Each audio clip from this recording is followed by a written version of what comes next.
தோழர்கள் அனைவருக்கும் என்னுடைய பணிவான வணக்கங்கள். இன்றைய கூட்டம், இந்த கூட்டம் எனக்கு மிகுந்த மனநிறைவை அளிக்கிறது. ஏனென்றால் கடந்த சில வருடங்களாக தமிழகத்திலும் சரி, புலம்பெயர் நாடுகளிலும் சரி, நான் கலந்து கொள்ளும் இலக்கிய கூட்டங்கள் ஒற்றுமையிலும் கொடுமையாக இருக்கின்றன. மொக்க ஜோக்குகள், இந்த ஆவியெழுப்புகள், இலக்கிய ஆவியெழுப்புகள் கூட்டங்கள், சுயமோக குறிப்புகள், பத்தாவது இந்த மேடையில் இந்த திரைப்பட இயக்குநர்கள் கருப்பு கண்ணாடியை போட்டாமல் நமக்கு கிளாஸ் எடுக்கிறது. இது எல்லாமே நாங்கள் பார்த்து வெறுத்து போய், ஆமாம், கூட்டங்களுக்கு போனால் உள்ளே போகிறதில்ல, வெளியே நின்று கம்மடிக்குன்னா நான். இன்னொரு கூட்டம் மிக ஆழமாகவும் மிகவும் நுட்பமாகவும் தோழர்கள் பல்வேறு கோணங்களில் இருந்து தியானிகளை அணுகினது மனதுக்கு மிக உற்சாகம் அளிக்கிறது. மற்ற தான் போடுற நூல் என்ன, அது எதை பேசுகிறது என்று புரிந்து கொண்டு போடும் படிப்பாளர்களும் மிக குறைவான சூழல்ல நீலகண்டன் அவர்கள் ஆழமாகவும் நீளமாகவும் பேசினார். அதுவும் ஒரு மகிழ்ச்சி அளிக்கிறது. இப்ப குறிப்போட பார்த்து பேசுறது ஆனா மண்வண்ணன் சொன்ன பாயிண்ட் சரியான பாயிண்ட் தான். பொறுப்பா பேசுறது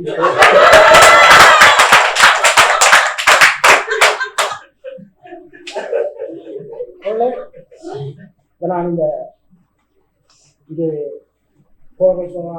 மணிவண்ணன் காலம் போல நாங்கள் எல்லாமே இந்த கால அறிமுகம் 20-25 அறிமுகம் நாங்கள் எல்லோருமே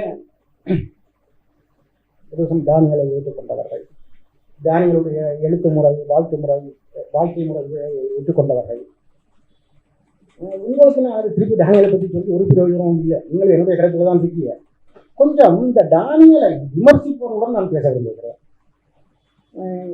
இப்போ நம்ம இந்த இலக்கிய கூட்டம் இருக்கு இல்லையா, ஆதியல் கூட்டம், அதில் இருக்கு. அதாவது இந்த இலக்கியத்தில் உள்ளொளி, தரிசனம், இதெல்லாம் பார்க்குற குரூப் இருக்குல்ல, இந்த குரூப்கள் தானியலை ஒருபோதும் ஏற்றுக்கொள்வதில்லை. 1986 சுந்தர ராமசாமி பாரிஸ் வந்தபோது அங்கே நடத்திய ஒரு இலக்கிய கலந்துரையாடலில் தானியலின் எழுத்துக்கள் மிக தட்டையானவை, அது இலக்கிய பெருமதியற்றது என்று குறிப்பிட்டார். அது பதிவாகியும் உள்ளது. இது மாதிரி இந்த கலைக்கால விமர்சகர்கள், இலக்கிய ரசனை விமர்சகர்கள் எல்லோரும் தானியலை ஒரு சட்டகத்துக்கு எழுதுபவர், தன்னுடைய கதை மாந்தர்களை நாவலின் இறுதியில் கையில் சிவப்பு கொடியை கொடுத்து உன்னை கட்சியில சேர்த்து விடுறார் என்கிற ஒரு குற்றச்சாட்டை வைப்பது. ஆனால் உண்மையில் தானியல் வெறுமனே கையிலே சிவப்பு கொடியை கொடுத்து தன்னுடைய நாயகர்களை கட்சிக்கு அனுப்புவதாக மட்டும் இருக்கவில்லை. அவர் எழுதாத பலமே இல்லை. காதலை பற்றி எழுதியிருக்காரு, மதத்தை பற்றி எழுதியிருக்காரு, ஜாதியை பற்றி எழுதியிருக்காரு, தமிழ் சிங்கள உறவை பற்றி எழுதியிருக்காரு.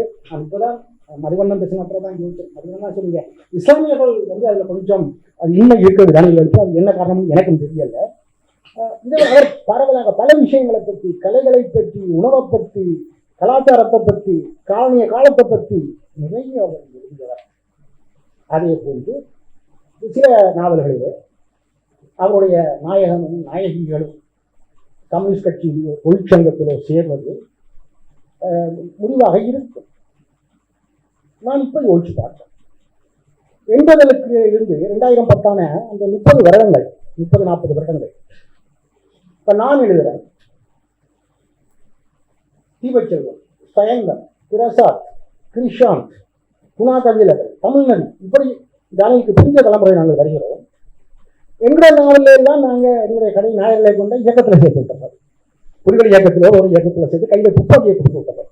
அதை யாரும் கேட்க இல்லை சட்டத்திற்கு எழுதுறோம். ஏனென்றால் அதுதான் இயல்பான வாழ்க்கையாக இருந்தது. அதை எல்லாருமே அக்செப்ட் பண்ணீங்க, படித்து கொண்டிருக்கீங்க. அதுபோல 50ல் இருந்து 80கள் வரையான அந்த காலகட்டத்திலே ஒவ்வொரு தலித் கிராமத்திலும் இளைஞர்கள் சாதியத்துக்கு எதிராக அணிதிரண்டு கையிலே சிவப்பு கொடியை ஏந்தி கொண்டு கட்சியிலே போய் சேர்ந்ததுதான் உண்மையான வரலாறு. அந்த வரலாற்றைத்தான் தானியல் எழுதினார். அவர் மற்றபடி அவர் இலக்கியத்தின் வழியே கருத்து திருப்பெல்லாம் மேற்கொள்ளவில்லை. அவர் பார்த்த விஷயம் பார்த்ததை எழுதினார். அப்படித்தான் அன்றைய தலித் கிராமங்கள் இருந்தன. அந்த தலித் கிராமங்கள் கூட்டமாக சென்று கம்யூனிஸ்ட் கட்சி இணைந்தன. கம்யூனிஸ்ட் கட்சி அவர்களை ஒருங்கிணைத்து தீண்டாமை ஒழிப்பு இயக்கத்தின் தலைமையிலே மிகப்பெரிய 1966 ஆரம்பித்து மிகப்பெரிய ஆளுநர் பிரதேச போராட்டங்களையும் கடைகளை பிரதேச போராட்டங்களை நிகழ்த்தி சாதி கோட்டையை பெருமளவு தடுத்திருந்தன. அதிலே கே டேனியல் அவர்கள் ஒரு தலைக்கர்த்தர். கே டேனியலின் பஞ்சமர் நாவலில் ஒரு குறிப்பு வரும். நான் கூட போன மாதம் முகநூல் அதை பற்றி எழுதியிருப்பேன். 1969 யாழ்ப்பாணத்தில் மட்டுவில் என்ற கிராமத்தில் பங்கை தலைச்சிம்மன் கோவில், அந்த கோவிலுக்குள் நுழைவதற்கு தலித்துக்கள் மிகப்பெரிய ஒரு ஆலய பிரவேச போராட்டத்தை முன்னெடுக்கிறார்கள். கம்யூனிஸ்ட் கட்சி தான் அதற்கு தலைமை தாங்குகிறது. அந்த போராட்டத்தின் முன்னணியில் செயற்பட்டவர் செல்லக்கிளி என்கிற ஒரு இளம்பெண். அவர் விஞ்ஞான பேர் செல்லக்கிளி, நாவலிலே செல்லக்கிளி என்றவர். அவர் கோவிலுக்குள் பொங்கல் பானைக்குள் ஒரு வெடிகுண்டை கொண்டு போய் வெடிக்க வைத்ததாகவும் அதனால் அவரை போலீசார் தேடியதாகவும் இந்த நாவலிலே, பஞ்சமர் நாவலிலே ஒரு குறிப்புகள். நான் ஒரு 2 மாதங்களுக்கு முன்பு செல்வக்கிளி அம்மாவை அவருடைய வீட்டில் சென்று சந்தித்தேன். அவருக்கு இப்போது 70-72 வயசுக்கு மேலே ஆயிட்டவங்க. இப்பயும் அதே உறுதியோடும் அதே திராகத்திற்கும் தான் இருக்கிறார். அவர் ஒரு செய்தியை எனக்கு சொன்னார். நாங்கள் சிறு வயதாக இருந்த காலங்களிலே டேனியல் இந்த கிராமத்திற்கு வருவார், எங்கள் வீடுகளில் தான் தங்குவார், தன்னுடைய நூல்களை எங்களுக்கு படித்து காட்டுவார். வாசிக்க தெரியாதவர்கள் முற்றங்களிலே வட்டமாக இருக்க விளக்கை வைத்துக் கொண்டு ஒருவர் படிப்பார், பக்கத்திலே டேனியல் உட்கார்ந்திருப்பார். இவ்வாறுதான் கிராமம் கிராமமாக டேனியல் என்ற எழுத்தாளர் மக்களை அணிதிரட்டினார். அவர்களை வழிநடத்தி சாதி ஒழிப்பு போராட்டங்களை முன்னெடுத்தார். அதைத்தான் தன்னுடைய நாவல்களிலே அவர் பதிவு செய்து வைத்தார். இங்கேதான் ஒரு எழுத்தாளர்கள் இங்கே தோன்றியிருக்கிறார். டேனியல் மீது இன்னொரு விமர்சனம் சொல்வது உண்டு, அவர் காலத்திலே சொல்வது உண்டு. டேனியல் சமகால பிரச்சனைகளை எழுதுகிறார் இல்லை. அவர் முன்னாள் விஷயங்களை எழுதிட்டார். அதாவது அந்த இதுதான் இப்பெல்லாம் யார் சார் சாதி பார்க்குறாங்க, அந்த அந்த தொழிலாளி விமர்சனம் இதை முந்தி இருந்துச்சு, இப்ப இல்லை. இவர் பழைய விஷயம் எழுதிட்டு டேனியல் காணல் நாவலை எழுதி முடிக்கும் போது 1983 செப்டம்பர் மாதம் முன்னுரை எழுதுகிறார். 1983 ஜூலை மிகப்பெரிய இனப்படுகொலை நீங்கள் எல்லோருமே கழிப்பட்ட அந்த கருப்பு ஜூலை, அதற்கு 2 மாதங்கள் கழித்துத்தான் காணல் நாவலை டேனியல் எழுதி முடிக்கிறார். முன்னுரையிலே அவர் குறிப்பிடுகிறார், நான் சாதி பிரச்சனை எழுதுவது சமகால பிரச்சனை இல்லையா என்ன, இன்றைக்கு அந்த அமைப்பு முறை தகர்ந்து விட்டதா என்ன, இன்றைக்கு சாதி ஒடுக்குமுறை இல்லையா என்ன. இந்த கால பகுதிகளிலே தான் தோழங்க குறிப்பிட்ட மாதிரி யாழ்ப்பாண நூலகம் 1981ஆம் ஆண்டு எரிக்கப்படுகிறது. அது எரிக்கப்பட்டு சில நாட்களுக்கு பின்பு தென்மராட்சியில் எழுதுமட்டுவாள் என்ற கிராமத்திலே நன்றாக கவனிக்க வேண்டும், நூலகம் எரிக்கப்பட்டு சில மாதங்களுக்கு பின்பு தென்மராட்சியிலே பாடசாலைக்கு சென்ற தலித் குழந்தைகளுடைய புத்தகங்களை பறித்து கொடுத்தினார்கள். அங்கே இருக்கக்கூடிய ஆதிக்கசாலி உள்ளவர்கள். அதைத்தான் டேனியல் குறிப்பிடுகிறார். இந்த சம்பவம் யாழ் நூல் நிலையத்தை எரிப்பதற்கு ஒப்பானது என்று அவரை குறிப்பிடுகிறார். டேனியல் சமகால பிரச்சனை என்று சொன்ன அந்த சாதி கட்டுமானம் இன்றைக்கு டேனியல் 40-45 வருடங்களாகின்றது. இன்று வரை இருக்கிறது யாழ்ப்பாணத்தில். அந்த ஒவ்வொருவருடைய அன்றாட வாழ்க்கையிலும் சாதி என்ற அந்த நச்சு பரவித்தான் கிடக்கிறது. போராட்டத்தில் இருக்கிறது. நேற்று நான் படித்தேன், ஒரு நம்முடைய தமிழ் எழுத்தாளர் சிவா சின்னப்பொடி என்று உங்களுக்கு தெரிஞ்சிருக்கு. அவர் கூட ஒரு நூல் எழுதியிருக்கிறார். திருந்தாமையின் படிக்கலாம் என்னன்னு சிவா சின்னப்பொடி எழுதினார், ஒரு நினைவழியாத வடுக்கை. அந்த எழுத்தாளர் பாரிசை நேற்று நடந்த சம்பவத்திற்கு எழுதியிருக்கிறார். ஒரு அடுக்குமாடி குடியிருப்பிலே தமிழ் குடும்பங்கள் இருக்கின்றன. அங்கே ஒரு தலித் குடும்பம் இருக்கிறது. அந்த தலித் குடும்பத்தை மற்ற எல்லா குடும்பங்களும் சேர்ந்து ஒடுக்கி வைக்கிறது. நம்ம சொல்ல போனால் அண்ணன் தண்ணி உழங்காமல் இருக்கிறது, குழந்தைகளுடன் சேரவிடாமல் இருக்கிறது. இது பிரான்ஸ்ல மிகப்பெரிய ஒரு குற்றமாக கருதப்படுகிற அரசாங்கத்தால் என்று அவர் அந்த கட்டுரை எழுதியிருக்கிறார். இதுதான் உண்மை நிலைமை. நீங்கள் வெளிநாடுகளில் வரக்கூடிய நம்முடைய ஈழத்தமிழர்கள் இத்தனை யுத்தத்துக்கு பிறகு, இத்தனை அழிவுக்கு பிறகு, அகதியா போனதுக்கு பிறகு அந்த என்ன சொல்றது மணமகன் தேவையும் மணமகன் தேவை விளம்பரங்களை பார்த்தீர்கள் சொன்னால் 100-99 விதமான விளம்பரங்கள் சாதியை குறிப்பிட்டே வருகிறது. இவனையே பிரான்ஸ்ல சொல்றது கற்பனை. ஆனா இவன் விளம்பரம் போடுறது வெள்ளாள மாப்பிள்ளைக்கு சிவந்த மணப்பெண் தேவை, அதே சாதி என்று சொல்றது. ஆக டேனியல் எழுதிய பிரச்சனைகள் கடந்த கால பிரச்சனை மட்டுமல்ல, அவர்காலத்து பிரச்சனை மட்டுமல்ல, இன்றைய பிரச்சனையும் கூடத்தான். டேனியல் வெறுமனே எழுத்தாளராக மட்டும் இயங்கியவர் அல்ல. அவர் செய்யாத தொழில் இல்லை. அவருடைய வாழ்க்கையில கல் வித்திருக்கிறார், மீன் வித்திருக்கிறார், சலவை தொழிலகம் வச்சிருக்கிறார். அப்புறம் கடைசியில அவர் ஒரு வெல்டிங் பட்டறை போட்டார், வெல்டிங் ஒர்க் ஷாப்னா. அந்த வெல்டிங் ஒர்க் ஷாப் இலக்கியத்தை மட்டும் உருவாக்கும் ஒரு இடமாக இருக்கவில்லை. யாழ்ப்பாணத்தில் எந்த கிராமத்தில் தலித்துக்கள் மீது ஒரு சாதிய வன்முறை நிகழ்ந்தாலும் அங்கு இருந்து உடனே டேனியலுக்கு செய்தி வரும். டேனியல் தன்னுடைய தோழர்களை அங்கே அனுப்புவார், திருப்பி அடிப்பவர். அந்த வெல்டிங் பட்டறை இலக்கியத்தை மட்டுமல்ல, ஆயுதங்களையும் உற்பத்தி செய்யும். இதற்கு வாழும் சாட்சியாக நிறைய பெற்றிருக்கிறார்கள். குறிப்பாக வீட்டு இளங்கோவன் டேனியல் கூடவே இருந்தவர். அவர்தான் இந்த இப்போ நம்ம வெளியிட்ட நூலுக்கு டேனியலுக்கு அறிமுக குறிப்பை எழுதியிருக்கிறார். இவ்வாறாக டேனியலுடைய தொடர்பு என்பது பரந்துபட்ட மக்களுடனானது, பரந்துபட்ட வெகுஜனங்களுடனானது, கடலை கடந்தும் இந்தியாவிலேயே அவருக்கு இவ்வளவு தோழர்கள் இருக்கிறார்களா என்று படிக்கும்போது எனக்கு வியப்பாக இருக்கிறது. அதாவது 80கள் காலங்களில் இப்போ டேனியலும் கொஞ்சம் என்ன மாதிரி தான் போய் வைக்கின்றார். முற்போக்கு பிற்போக்கு வித்தியாசம் பார்க்காம அவரும் பழகுவார் போல இருக்குது என்று அவர் பலரை லிஸ்ட்டை பார்த்தேன்னா, தஞ்சை பிரகாஷ், நா விஸ்வநாதன், மணியரசன், ஆமாத், பொதிய வெப்பன், பெரிய லிஸ்ட் இருந்து கொண்டே செல்கிறது. அவருக்கு நிறைய நண்பர்கள் அவர்களுக்கு இருந்திருக்கிறார்கள். இவ்வளவு இருந்தால் கூட கடைசி வரை மிக உறுதியாக தன்னுடைய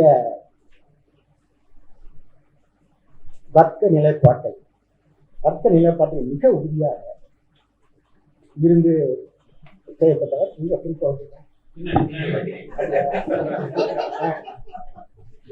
அவர் எனக்கு தெரிஞ்ச ஒரு 8 நாவல் எழுதியிருக்காரு. இந்த 8 நாவலும் எனக்கு பேசுவதற்கு டைம் இல்லை. காணல் நாவல் கத்தோலிக்க சமயத்தை, மதத்தை விமர்சித்து எழுதப்பட்ட நாவல் எழுதிய டேனியல் கத்தோலிக்க சமயத்தில் பிறந்தவர். நானும் ஒரு கத்தோலிக்க சமயத்தில் பிறந்தவர்.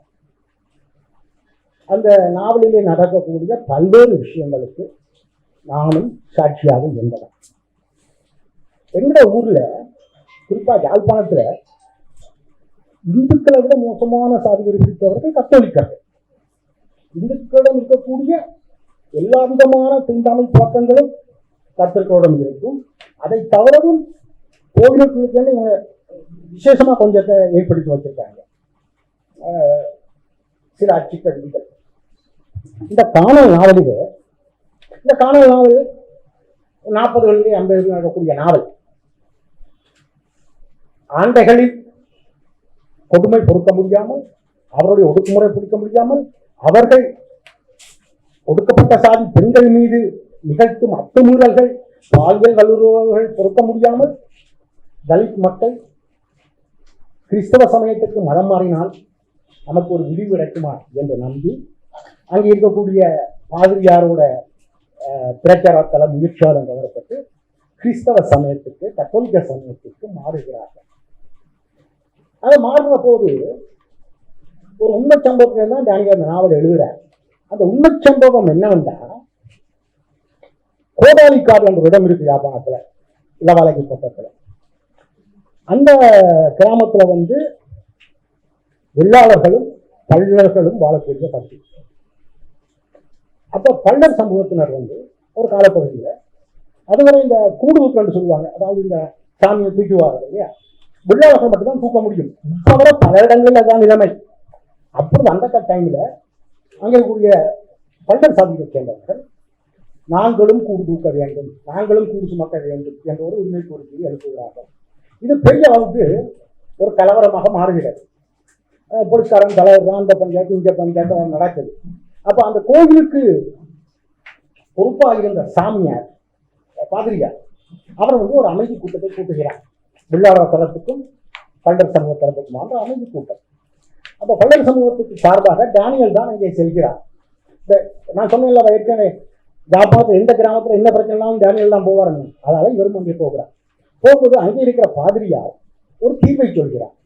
இது பிரச்சனை வேண்டாம், நீங்க இந்த கோயிலுக்கு கூடு தூக்கணும்னு சொல்லி சண்டை போடாதீங்க, நான் உங்களுக்கு ஒரு 10 பரப்பு நிலம் தாரேன். பரப்புன்னு சொல்றாங்க, ஒரு 10 பரப்பு நிலம் தாரேன். நீங்க அதுல உங்களுக்கான ஒரு கோயிலை கட்டி கொள்ளுங்க. அதுல உங்களுக்கு தேவையாண்டா நான் வந்து உங்களுக்கு அந்தோனியார் சிலையும் தாரேன், அதையும் நீங்கள் அங்கே வச்சு கும்பிடுங்க. அப்போதான் தானியல் எழுந்து சொல்லியிருப்பார், 10 பிறப்பு காணியும் அந்தோனியாரும் கொடுத்ததுக்கு நன்றி பாருங்க. அதெல்லாம் இந்த நாவல் ஒன்றுதான் நான் அதை குறிப்பிட்டு நாவல் இருக்கிறேன். அந்த சம்பவத்தில் இருந்து இந்த காணல் நாவல் விரிகிறது. மதம் மாறியவர்கள் மீண்டும் இந்த மதம் மாற விட இல்லை. அங்கே இருக்கக்கூடிய வெள்ளாளர்கள் நம்ம என்ன சொல்லிடும்டா, என்ன நீங்க தமிழ் கடவுளை விட்டு போட்டு போறீங்களா கேட்கலாம். ஸோ தமிழ் கடவுள் என்பது இந்து கடவுள்களை இங்கே குறிக்கிறது. அதே வேளையிலே தமிழ் என்பது சாதி அதிகாரத்தை காப்பாற்றும் ஒரு குறியீடாகவும் அங்கே இருக்கிறது. தமிழ் கலாச்சாரம், தமிழ் கடவுள், தமிழ் பற்று இவையெல்லாம் சாதியைத்தான் அங்கே காப்பாற்றி கொண்டிருந்தன. அதனால தான் பெரியார் சொல்லுவார், நமது மொழி சாதி காப்பாற்றும் மொழி, நமது இலக்கியம் சாதி காப்பாற்றும் இலக்கியம், நமது கலாச்சாரம் சாதி காப்பாற்றும் கலாச்சாரம் என்று சொல்லுவார். இல்லை டேனியல் இன்னொரு சுவாரஸ்யமான சம்பவத்தை சொல்றாரு இந்த நாளையில. இது எனக்கே தெரியாத சம்பவம், கேள்விப்படாத சம்பவம். யாழ்ப்பாணத்துக்கு ரெயின் வருது. இந்த வெள்ளாளர்களெல்லாம் போய் ஆளுநரை சந்திச்சு இது கொடுக்குறாங்க, மனு கொடுக்குறாங்க, ரெயின் வரவேணாம்னு சொல்லி. என்ன விஷயம்னு பார்த்தா, இந்த முன்னாடி பஸ் ஓடுற காலத்துல பஸ்ல வந்து தலித்துக்களுக்கு என்று சொல்லி தனி பொட்டி இருக்கும். பஸ் இருக்கையில தலித்துக்கள் இருக்கும், உட்கார முடியாது. அதனால பொட்டிக்குள் தான் உட்கார வேண்டும். பக்குன்னு சொல்றது, பக்குக்குள்ளதான் உட்கார வேணும். அது இவங்க என்ன காரணம் சொல்ல வேண்டாம், இந்த பஸ் எல்லாம் ஊருக்கு ஓடுது. இந்த பஸ் முதலாளிக்கு தெரியும், கண்டக்டருக்கு தெரியும் யாரு எந்த ஜாதி ஓடுறான், யார பொட்டிக்க வைக்கணும், யாரை சீட்டு வைக்கணும். ட்ரெயின்லையும் பார்க்க முடியாது, எல்லாரோடும் பயணம் செய்ய வேண்டியது. அதற்காக வெயிலையே தடுப்பது பிரபலமான சமூகம் இந்த சமூகம். இது இந்த காணல் நான் வந்து டேனியல் அதை பதிவு செய்யலாம். மதமாறி சென்ற அந்த தலித்துக்கள் கடைசி வெள்ளாளர்களும் மெதுமெதுவாக வந்து, அல்லது புறசாதியினரும் மெதுமெதுவாக வந்து, தைத்தலா சாதியினரும் கத்தோலிக்க மதத்துக்கு உள்வாங்கப்படும் போது மறுபடியும் ஆலயத்துக்குள், தேவாலயத்திற்குள், தேவனின் சந்நிதிக்குள் பிரிவினை வருகிறது. தலித்துக்கள் இடப்புறமாகவும் மற்ற சாதியினர் ஆதிக்க சைனர் வலப்புறமாக இருக்க வேண்டும். காணல் நாவல்ல 40கள் வருகிறது. நான் சிறுவராக வளர்ந்த 80கள் வரை என் ஊர்ல பார்த்திருக்கிறேன். இந்த மதம் மாறியவர்களை வேற வழி இல்லாம, ஏன்னா நீங்கள் ஒத்துக்கொள்ளாட்டி, பிரிஞ்சிருக்க ஒத்துக்கொள்ளாட்டி, கிறிஸ்தவ சமயத்துக்குள்ள வந்து நீங்கள் சாதிய ஒழுங்குமுறைகளை போல ஒத்துக்கொள்ளாட்டி உங்களுக்கு வேற வாய்ப்பு இல்லை, தொழில் இல்லை என்று சொன்னார்கள். அவர்கள் அதற்கு ஒத்துக்கொண்டு பணிந்து வேறு வழி இல்லாமல் வயிற்றிலே வடிகிலி என்று சொல்லிவிட்டு அந்த ஒடுக்குமுறைக்கு அணுகிறார்கள். மதம் மாறினாலும் இந்த சாதி நம்மளை நமக்கு மீட்பு கொடுக்கவில்லை. அதாவது கிறிஸ்தவ மதத்துக்கு மாறினாலும் அந்த சாதி மதம் நமக்கு மீட்பு கொடுக்கவில்லை என்பதுதான் இந்த காணல் நாவலுடைய நாவல் சொல்லி செய்தி. அவ்வளவுதான். மேல பேசுறதுக்கு என்ன இருக்குது? பேப்பர் இல்லை, முடிஞ்சு ஒண்ணுதான் நான் சொல்லுவேன். இன்றைக்கு டேனியலோட 100வது நூற்றாண்டு விழா. அவர் பிறந்து 49 வருடங்களாக இருந்தன. நாங்கள் இன்றைக்கும் டேனியலை ஞாபகப்படுத்தி பேசுகிறோம். அந்த கடைசியாக அந்த வழக்கமான இலக்கிய கூட்டங்கள் ஒரு மொக்க சொல்லுவாங்க, கடைசியாக பேசலாம். எனக்கு முன்பே எல்லோரும் பேசிவிட்டு அப்படி எனக்கு பேச ஒன்றுமே. ஆனால் டேனியலை பற்றி 1000 பேர் பேசினாலும் 1000 நாள் பேசுறதுக்கு விஷயம் இருக்குது. அவ்வளவு எழுத்துக்களையும் அவ்வளவு வாழ்க்கை அனுபவங்களையும் அவர் எழுதி வைத்திருக்கிறார். அவருடைய கலட்சேற்பாடுகளும் அத்தகையது. அவ்வாறான ஒரு எழுத்தாளர் அவருக்கு பின்பு இதுவரை இல்லத்திலே தோன்றவில்லை. அவரை கொண்டு ஒரு களப்போராளி இதுவரை இல்லத்திலே தோன்றவில்லை. இப்ப 40 உங்களுக்கு இப்ப தமிழ்நாட்டுல எவ்வாறான சாதி ஒடுக்குமுறைகள் இருந்தன? 40 எப்படி இருந்துச்சு? தோல்கீழ போராட்டம் என்றா என்ன, கீழவன்மணி ஒடுக்குமுறை என்ன போன்ற ஆவணங்கள் இருக்குது, டாக்குமெண்ட்ஸ் இருக்குது, அரசாங்க பதிவுகள் இருக்கு. எங்களுக்கு ஒன்றும் இல்லை. இலங்கையில 40 இருக்கு தோழர், இங்க உள்ள அளவுக்கு இல்லை தோழர். என்ன வடவழி சாதியும் பதிவு இருக்குது. இவ்வளவு நீண்ட விரிவான பதிவுகள் இந்த இடத்துல இந்த கொடுமை இங்கே தமிழ்நாட்டோட ஒப்பிடும் பொழுது இங்க இருக்கக்கூடிய தலித் அறிஞர்களும் சரி, இடது அறிஞர்களும் சரி, திராவிட அறிஞர்களும் சரி, பதிவு பண்ணி வைத்த அளவுக்கு நம்மிடம் இல்லை என்பதுதான் உண்மை. அதை நம்ம ஒத்துக்கலாம். சரி சரி இருக்கலாம், சரி எனக்கு தெரியாமல் இருக்கலாம். ஆனா இங்கு என்றுதான் ஒரு ஒரு ஆமா ஒரு ரவிக்குமார் மாதிரியோ அல்லது இந்த இருக்கக்கூடிய எத்தனையோ கல்விக்கலைஞர்கள் மாதிரியோ எங்கள்கிட்ட அந்த பதிவுகள் இல்லை என்றதான் உண்மை. எனக்கு தெரிஞ்சு செந்தில்வேல் ராவணன் எழுதிய ஒரு புத்தகம் இருக்குது, இலங்கையை கொண்ட சுய வரலாறு இருக்குது, யோகலிங்கத்தார்கள் ரோட்டமணி எழுதின தீண்டமை கொண்ட தீமுண்ட நாட்கள் இருக்குது. அது கூட அது சுயவரவுகளை தான் இருக்கு நிறைய புத்தகம்.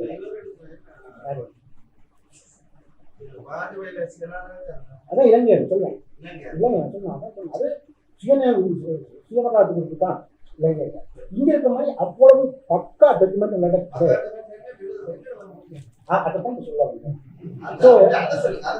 அந்த சார்ந்த எப்படி இருந்தது, சார்ந்த பழக்கவழக்கங்கள் எப்படி இருந்தன, எந்தெந்த கிராமத்துல ஒடுக்குமுறை நடந்துச்சு, அது எவ்வாறு இருந்தது, அதை எந்த சாதி செஞ்சது, அதை எப்படி வைத்து போராடினார்கள் என்பதை எல்லாம் எந்த தொழில்முறை ஆய்வாளரோ கல்வியாளரோ அரசியலாளர்களோ எழுதியிருக்கவில்லை. டேனியல் மட்டுமே எழுதி வைத்திருக்கிறார், அல்லது டேனியலை போன்ற எழுத்தாளர்கள், சில எழுத்தாளர்கள் தங்கள் புனைவுகளில் எழுதி வைத்திருக்கிறார்.